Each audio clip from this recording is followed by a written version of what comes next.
they can sue over Trump doing that, then, they can also sue over Brian Ross, I suppose. Trump continues along these lines, and he says, Trump goes after the media, he goes after Brian Ross.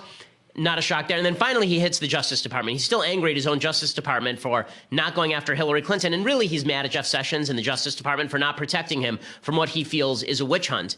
And here's what he tweeted. Many people in our country are asking what the Justice Department, justice in scare quotes, is going to do about the fact that totally crooked Hillary, after receiving a subpoena from the United States Congress, deleted and acid washed 33,000 emails. No justice. And then he tweeted along these lines again.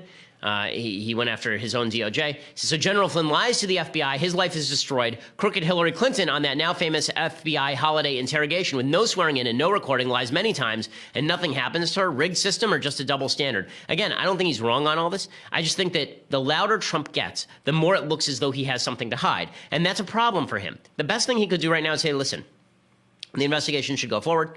I didn't lie. Mike Flynn might have lied to the FBI, but it was about an underlying crime that doesn't exist. And then maybe down the road, when all that comes out is that it's a bunch of lied to the FBI charges with no underlying crime, he can always do the Scooter Libby, just commute everybody's sentence. To me, that seems like the best possible solution. But what's happening here is I think Trump is getting so upset about this that now he's thinking about firing Robert Mueller, the special counsel. Once you fire the special counsel, then all hell breaks loose because people are going to assume, rightly or wrongly, that you really do have something to hide. So whoever is around President Trump should be encouraging him today not to fire Mueller, but to be encouraging Mike Flynn that he's probably never going to serve a day in jail for lying to the FBI about something for which there's no underlying crime. Chris Ruddy, who's a friend to President Trump, says that Mueller is an existential threat to the Trump presidency at this point. That's true in the sense that the more of this builds up, the more Democrats might try to impeach him. But let me put it this way. If the Democrats tried to impeach Trump over Mike Flynn lying to the FBI over no underlying crime, I would oppose the impeachment. I think so would most Americans. Here's Chris Ruddy, though, saying that Trump is feeling really threatened. At the end of the day, my view is that Robert Mueller poses an existential threat to the Trump presidency. He's gotten 4 major, 2 convictions, 2 plea agreements, lightning speed.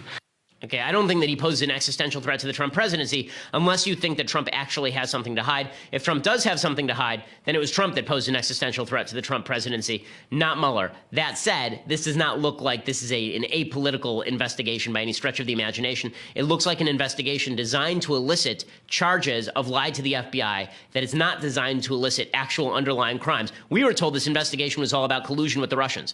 Has there been any evidence of that? Has Mueller indicted anyone for any of that? Not that I can really see anywhere here. I mean, George Papadopoulos would be the closest thing to it, and even that is unclear as far as actual collusion. Okay, so I have a lot more to talk about. I want to talk about tax reform. I want to talk about a big Supreme Court case that is coming up tomorrow. We still have to do our Federalist paper because it is a Monday, so we have not done our assignment yet. So lots to get to. But for all of that, you're going to have to go over to dailywire.com and subscribe. For $9.99 a month, you can get a subscription to dailywire.com. And when you do, you get the rest of our show live on video. You get the rest of Michael Knowles' show live on video. You get the rest of Andrew Klavan's show live on video. Plus, you get to be part of my mailbag. And our 4th episode of The Conversation is coming up on Tuesday, December 12th at 5 p.m. Eastern, 2 p.m. Pacific, featuring your favorite, parentheses me. Subscribe today to be a part of the conversation and ask me questions, which I will either answer or mock or then answer in the order they are entered into the live feed. My conversation will stream live on the Daily Wire Facebook page and the Daily Wire YouTube channel. It'll be free for everybody to watch. Only subscribers can ask the questions. If you want to ask questions as a subscriber, log into our website, dailywire.com, head over to the conversation page to watch the live stream. After that, start typing into the Daily Wire chat box, and I'll answer questions as they come in for an entire hour.